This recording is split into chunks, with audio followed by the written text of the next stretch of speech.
জাপানের সিডে মানে সমুদ্র সৈকতে ঘোরাঘুরি, পরিবার পরিজনের সঙ্গে অবসর কাটানোর দিন।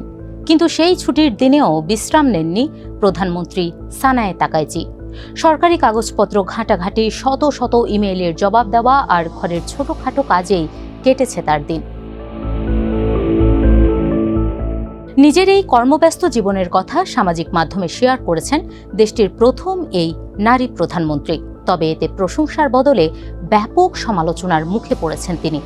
দেশ জুড়ে শুরু হয়েছে তুমুল বিতর্ক। সামাজিক মাধ্যমে দেওয়া সেই পোস্টে তাকাইচি লিখেছেন, অনেক দিনের মধ্যে প্রথমবার টানা 5 ঘন্টা ঘুমাতে পেরেছি। সাধারণত আমি 3 ঘন্টার বেশি ঘুমাতে পারি না। সেই পোস্টে প্রধানমন্ত্রী আরও জানিয়েছেন, অবসরের এই দিনটিতে তিনি নিজের কাপড় ইস্ত্রি করেছেন, ছিঁড়ে যাওয়া স্কার্ট সেলাই করেছেন। তার এই পোস্টে মিশ্র প্রতিক্রিয়া দেখা দিয়েছে জাপানিদের মধ্যে। সমালোচনায় মেতেছে বিরোধী নেতারা। দেশটির বিরোধী আইন প্রণেতা তোরু কুনিশিগে এ নিয়ে মন্তব্য করেছেন, দীর্ঘদিন পর্যাপ্ত ঘুম না হলে মানুষের বিচার বিবেচনা নেশাগ্রস্ত অবস্থার মতো দুর্বল হয়ে যায়। এতে জাতীয় সংকট মোকাবিলাও ঝুঁকির মুখে পড়তে পারে। কনজারভেটিভ দলের জনপ্রিয় নেতা ইউইচিরো তামাকি বলেন, তিনি পরিশ্রমী, এতে সন্দেহ নেই, কিন্তু বিশ্রাম নেওয়াটাও একজন নেতার দায়িত্বের অংশ। অনেকেই তাকাইচির পক্ষেও কথা বলেছেন।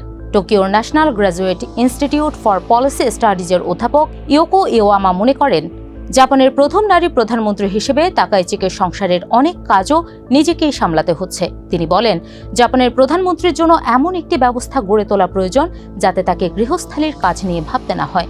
এতে নারীদের নেতৃত্বের পথও আরও সহজ হবে।